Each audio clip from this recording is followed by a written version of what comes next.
Hello, and welcome to Talk to Downtown. My name is Courtney Wood. I'm the Economic Development Director at the Downtown Stockton Alliance, which is the 501c6 nonprofit property-based business improvement district serving downtown Stockton. This webinar series is intended to connect our business owners, property owners, and visitors with the organizations, resources, and people who can help them address issues of top concern to them. So given that many of our small businesses are still having a difficult time due to the COVID-19 situation, today's topic, we're going to be talking about more resources for small businesses, specifically at the San Joaquin Delta College Small Business Development Center. My guest today is Nate McBride, so thank you so much, Nate, for being our guest. And how this will go, it will begin with me letting Nate talk a little bit about himself and what he does at the SBDC, talk a little bit about what the organization does. And then after that, I will ask him my questions. And at the end, we will open it up to the viewers. So go ahead and ask your own questions. So if you have a question, just type it into the comments. And with that, thank you so much, Nate. Please share a little bit about what you do at the Small Business Development Center. Thanks, Courtney. Great to be with you today. So Small Business Development Centers are part of a national network or program created by the Small Business Administration to provide business management help to entrepreneurs or prospective entrepreneurs, small business owners. And so Small Business Development Centers provide free and confidential business advising or consulting. And we also engage in various types of training, workshops, seminars, webinars, that type of stuff. And all of that work really focuses on helping small businesses deal with just key aspects of starting and running a business successfully. And so we do work in helping people do things like put together a business plan for a variety of different reasons. We might help them identify and pursue financing sources. We might help them try to figure out how to more effectively market or promote their business. We might provide them with help in trying to make sure they can be compliant with government regulations, licenses, permits, basic tax information, human resource compliance type of issues. Really anything that could help somebody start or run a business successfully without doing it for them. You know, we're not paid consultants where we are going to come in and do your bookkeeping and your taxes or run your Facebook account or, you know, do a lot of things for people, but we do a lot of work in trying to direct and evaluate and recommend things that business owners can do to be more successful in their businesses. And so our center, our Small Business Development Center, operates and covers a few counties. We cover San Joaquin County as well as a couple of foothill counties to the east of us. And there are centers like ours all over the state and all over the country. Awesome, awesome. Thank you. So it sounds like primarily you do consulting and also offering webinars, bringing in maybe technical assistance. Does that kind of sound like it's the right good summary? Yep. Okay. Yep, exactly. Perfect. Thanks for the great work that you do. So when it comes to the consulting, what kind of costs are associated with that for small businesses? Yeah, our running joke is, you always get what you pay for, but honestly, the Small Business Development Center doesn't have a fee for the consulting. And the reason why we can do that is we receive money from the Small Business Administration federally, and then in states and regions where Small Business Development Centers operate, they get matching money. And for us, that's from the state through the Governor's Office of Economic Development, and then local organizations also support us. We get some support from the host for our SBDC, which is Delta College. City of Stockton has been a good partner for us, and other resources. So we don't have to charge, or we can't charge for the consulting. It's free of charge. And the training is usually free of charge or very low cost. Okay, and those are the training through the webinars? Yep. Perfect. Hopefully we'll be able to get back to doing some in person. We used to do a bunch of live training, but that might not happen for a while. We'll see how that goes. Exactly. So when it comes to consulting, if businesses are having trouble kind of navigating their new financial projections or new normal, is that something that you guys can help them with? Yeah, it is actually. when the pandemic hit, our first push and request was just some of the financial assistance programs, whether it's through the Small Business Administration or the state or the county, city county grant programs, that kind of stuff. So for a number of months, that was really most of the work we were doing, is helping people understand what those were, how and where to apply, how to complete an application accurately and completely and correctly, and just identifying what those resources were. Now we're starting to get a little bit more into questions of, how people can adapt to whatever their new normal is going to be for business operation. If there's limitations, what can they do to maximize how many customers they can serve or how much business they can do? What's that new kind of financial norm? Can we cut back any costs? Can we, what can we do to kind of get to the point where financially we can keep our businesses going? Awesome. That's a really needed service at this time. So another question I have is kind of related to what you were just talking about.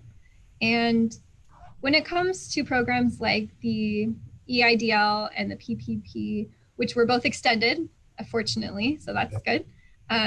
Is that something as well that your consultants will help them with to apply? Is that kind of one of your services? We do. I mean, in some respects, it seems like these have been going on forever, but we still get phone calls where people, may not have even have heard of them, or just really not clear still of what the money can be used for, where they apply. So yeah, we're still providing quite a bit of help and helping people understand those programs.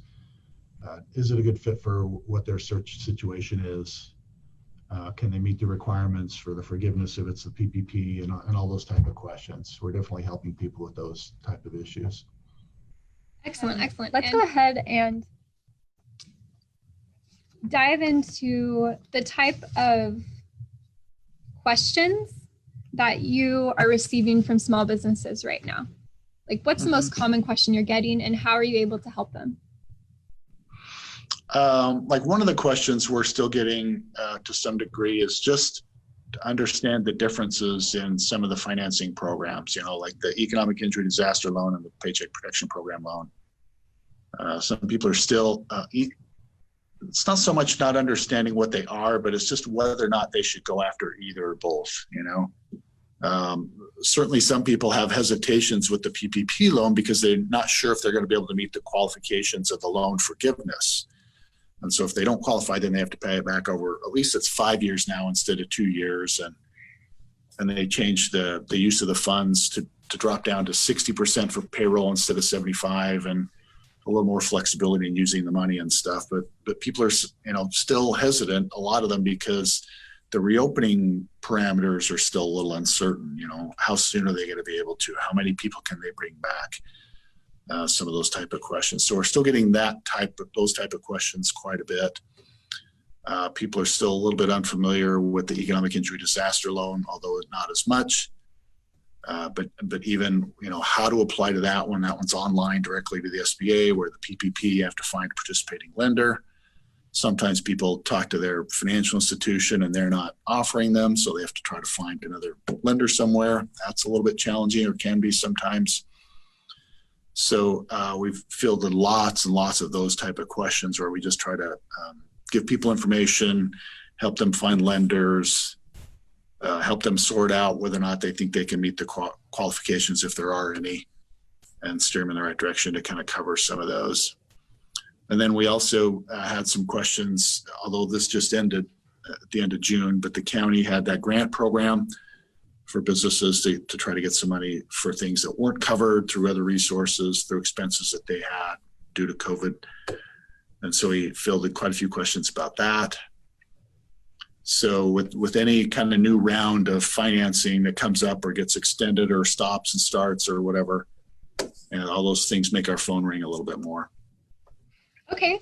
And do you have any kind of data on how many businesses in our area have been able to take advantage of the PPP or the EIDL, even if it's maybe just through your organization? Right. I mean, we've helped, I think in the past 3 months, a little over 200 businesses at least. Wow. just with information. The funding is kind of trickling in. We're following up with those folks, trying to see if they've got money, see if they have questions about PPP loan forgiveness and other stuff. And we certainly haven't got to everybody, but I think our most recent totals is we had helped maybe 55 of those businesses so far that we've confirmed that actually got money, somewhere around 2.6 million. Wow. There's still more. I'm sure that maybe you're still going through that, or maybe you've got funding. We just haven't heard about it. But the only information we've got from the SBA, the only way they break it down is by state. And so I don't have anything that bores down into San Joaquin County or Stockton or anything that detailed, unfortunately.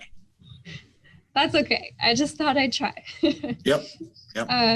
Okay, so as far as the webinars that you offer, what are the kind of topics that you can say you frequently have? Right. The type of things that we've been doing over the past 3 months or so mostly have been just partnering with other organizations, kind of like we are today, just to help disseminate information and get information out to people. And so we've done quite a bit of that over the past few months. But we're a little fortunate where we have some regional advisors in the Small Business Development Center Network in Northern California. And so a number of those folks have put on things and are continuing to put on things to help businesses not just do the financial assistance things that we've been talking about, but also just try to figure out how to take other steps. Like a number of webinars have been put together, and they're usually archived so people can go back and listen to recordings if they missed the live one. But for example, they've gone through some of the guidelines of reopening that the state put together, and then that the counties have to also give their blessing to in reopening. And just how do you put that plan together for reopening, and what type of things do you need to think about in terms of cleaning, distancing, mask wearing, other things that specific industries need to figure out in terms of how they operate. There were some specifically for restaurants on things they can do to try to pivot if you can't do dine-in. What else can you do? Like probably some of your folks know, the city of Stockton put together an easier application process for restaurants to be able to get permission to do dining outdoors. So businesses may try to pivot to that. Or what else can they do? We've heard stories of restaurants selling groceries and, PPP stuff and, whatever they can kind of source and sell to people. So lots of businesses are just trying to figure out how to pivot and how to change how they operate to maximize what they can do. And so some of the webinars have focused on those things. There's been a few on trying to deal with legal matters, dealing with landlords when you can't pay rent. How to close your business if you need to do that, just some of that type of stuff, some of those typical issues that businesses are having to deal with or starting to have to deal with or consider. Okay. Very useful. And as far as restaurants go, do you have any additional tips? I know many restaurants are struggling. Are there any additional pivoting ideas that you might be able to share? For some of them, it's trying to figure out how to do as much business and make doing that business as easy as possible. Part of that might just be, trying to make it easier for people to connect with them and order. A phone number sometimes works, but, can they get to your website or an app or something to place an order and pick up or have delivery? Some businesses are struggled because some of the costs for some of the delivery companies out there might be a little exorbitant. So you got to figure out which one or do it yourself. Those seem to be some of the things that businesses are doing just to try to maximize takeout and delivery options that they have for them. Other than that, it's can they figure out a way to do some outdoor dining until the reopening comes up, and just trying to figure out that new normal of operations at a reduced level, certainly for all of them. Okay, thank you for those. So another question I have is, outside of the SBDC, what other programs or organizations do you think that could be useful for businesses at this time? One that I think a lot of people still don't really know about is the Pandemic Unemployment Assistance Program that's through the California Employment Development Department. Most business owners don't think of that because when they hear unemployment, they think employees. But that particular program was created through the CARES Act that the federal government passed, specifically to offer unemployment benefits to people who are self-employed, who are business owners. And so they can apply for those unemployment benefits for the loss of income, either completely eliminated or reduced income into their businesses because they can't operate at the same level and make the same amount of profits. So that's one that we've been trying to get out to more and more people that fewer and fewer people seem to have heard about. And that's independent contractors and freelancers are eligible for that? Absolutely. Yep. Okay. Excellent. All right. So in general, what kind of advice would you give to small businesses at this time?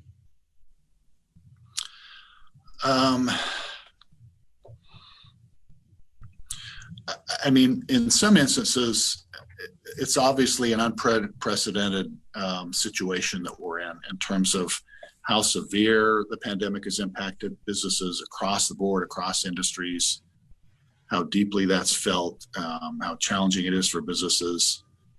But one of the strengths of small businesses is always that they're, able to adapt and change and try to create a new reality and make something work for their business. And so whether that's trying to figure out different or additional things to sell or services to provide, whether that's just trying to figure out ways to communicate with potential customers or the community that they're available for business. Like one of the things that we're really trying to push businesses to do is to promote the fact that they understand what the operating guidelines are and that they're going to operate safely, and that they try to communicate that to customers, so the customers can have more confidence that they're going to be able to do business with them in a safe manner. I think we all would understand there's a lot of people out there that are hesitant to go out and about, especially with the surge in the cases that are coming in all of our communities. And so anything businesses can do to communicate that they can operate safely is going to increase the chances that customers might come back to them and do business with them a little bit. You might have mentioned this. Oh, go ahead. I was just going to add, you might have mentioned this in other places, but Visit Stockton has a Healthy Pledge Stockton kind of initiative going on where businesses can sign up and take the pledge to operate safely according to guidelines and use that as an additional tool to communicate to their customers and their communities that they're operating within prescribed guidelines to do everything they can to ensure the safety of customers, employees, vendors, owners, et cetera. Yes, that's exactly what I was going to say. So Okay. I'm glad that you brought it up. I'm glad that you mentioned it. I was going to say that sounds exactly like the Stockton Healthy Pledge. Yep. Nice plug. Okay, so do you think there will be any sort of silver lining for Stockton's businesses after this pandemic is over, or as a result of this? Do you see any shifts that are going to be happening that are really going to maybe benefit our businesses? I think there's certainly some possibilities just in things like a business is trying to figure out how to do business in a more kind of electronic age, I mean, we've been shifting towards people being able to do business, make payments, place orders, schedule things, but to do it either online or through their phone. And so many businesses have had to try to move further down that road or add those type of things to their businesses that they maybe just hadn't put in place yet. But with those tools in the future, even when people can go to businesses, I think people are going to continue to want to do business through their phone or electronically. And so if businesses have the tools to be able to do that, it's just going to make it easier for them to do business in the way that customers want to do business with them, or interact, or order, or pay to do business with them. So I'm hopeful that that might be kind of one benefit to some small businesses as they come out of this pandemic, whenever that happens. Another thing, maybe just more generally, is just that businesses, hoping that most of them survive. If they come out of this, it's probably going to be because they figured out some way to adapt and change. They cut expenses when they needed to. They pivoted in what they're offering, and figured out how to do business in different ways. And they figured out a way to get through this really restrictive time period where people just aren't out and about and doing business in the same ways or as much as they used to. And so if businesses can hold on, if they can survive, then hopefully they're going to come out of this stronger, and maybe even use those experiences to continue to find ways to build their businesses and rebuild them, make them grow even more by using some of those same approaches and skill sets. And the last thing that hopefully we'll see out of this is just as many businesses actually be able to survive all this mess as possible. We always see some that have to close, but we're hopeful that that'll be minimized, and we're certainly dedicated to try to help as many survive as we possibly can. And not just my office, but everybody I come in contact with in the economic development world or small business world. That's what everybody's trying to do. Everybody's trying to share information, connect people to resources, give encouragement, and try to help people find a way to get through this. Yes, definitely. Thank you for that. I agree with your point about transitioning to online. I know a lot of small businesses, especially in downtown, they don't have a strong online presence, or they didn't before. And now this could be great for them to grow in the future. So excellent. Excellent. Thank you. So the last two questions I have, the first one is there anything else that you want people to know about the Small Business Development Center? Anything at all? Not that I can think of. I mean, hopefully we've tried to describe who and what we are, but certainly if people have questions, whether it's something we can help them with or not, we're happy to take inquiries and try to direct people to resources if we're not the place for them to get the help or the information or whatever that they need.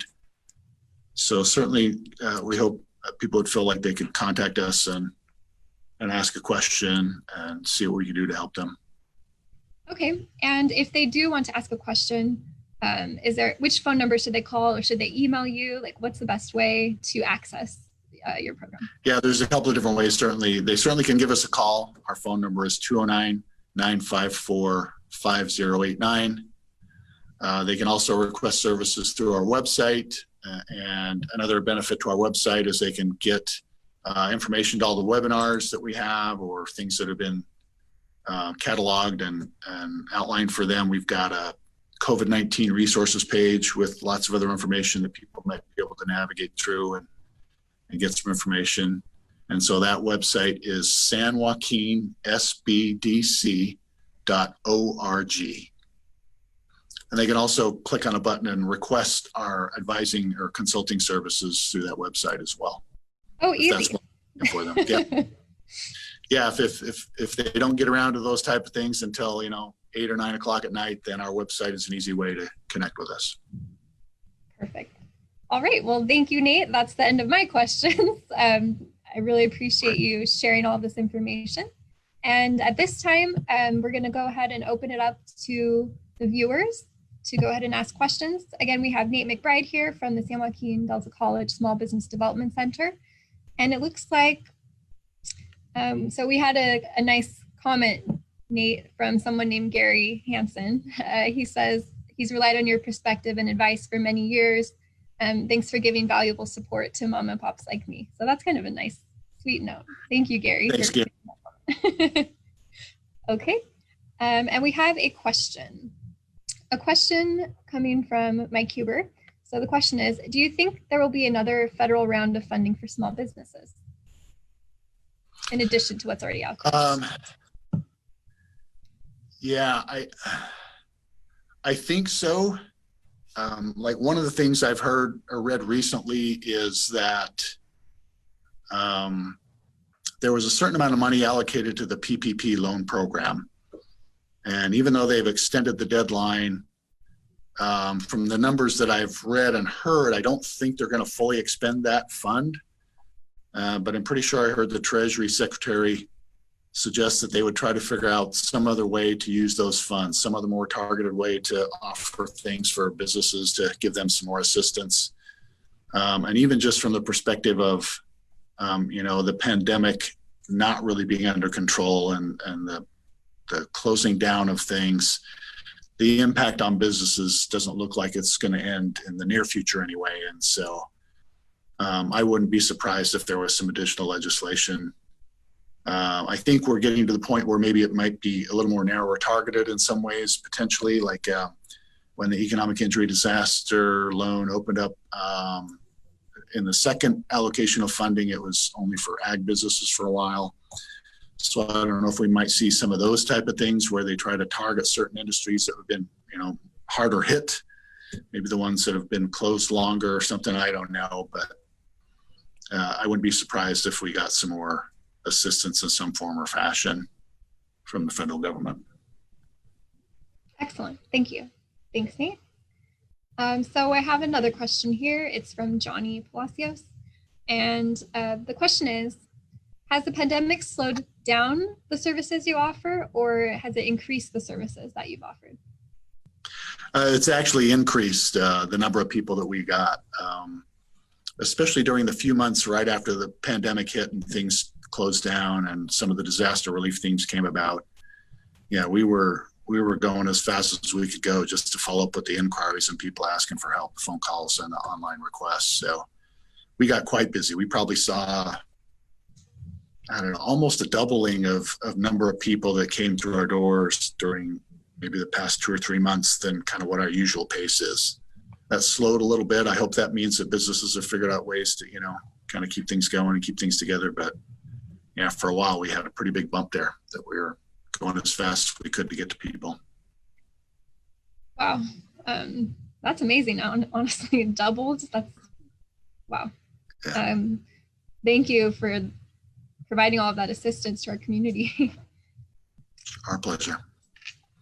Okay, so it looks like there are no further questions at this time. But if you think of a question later, feel free to contact Nate. And I want to say thank you, viewers, for tuning in, and thank you for your patience. This was the first time we've used Zoom for our Facebook Live, so we tested it out today. And thank you, Nate, so much for being the guest today, for sharing all of your knowledge and about the programs that you guys have, the great programs you have for our small businesses. Thank you. It's my pleasure, Courtney. Thanks to the Downtown Stockton Alliance and all the things you've done to help and support downtown businesses. We appreciate your partnership and the things you're doing also. Of course. And so with that, I would like to say this video is going to be uploaded to our YouTube channel, which is at Downtown Stockton. And if you are seeing the video, you're already following us on Facebook, but you can also find us on Instagram, which is at Downtown Stockton, and Twitter, which is at Downtown STKN. And thank you all for joining us. I hope that you will tune in next month for our next Talk to Downtown, and that you have a great day downtown. Thank you so much, everyone.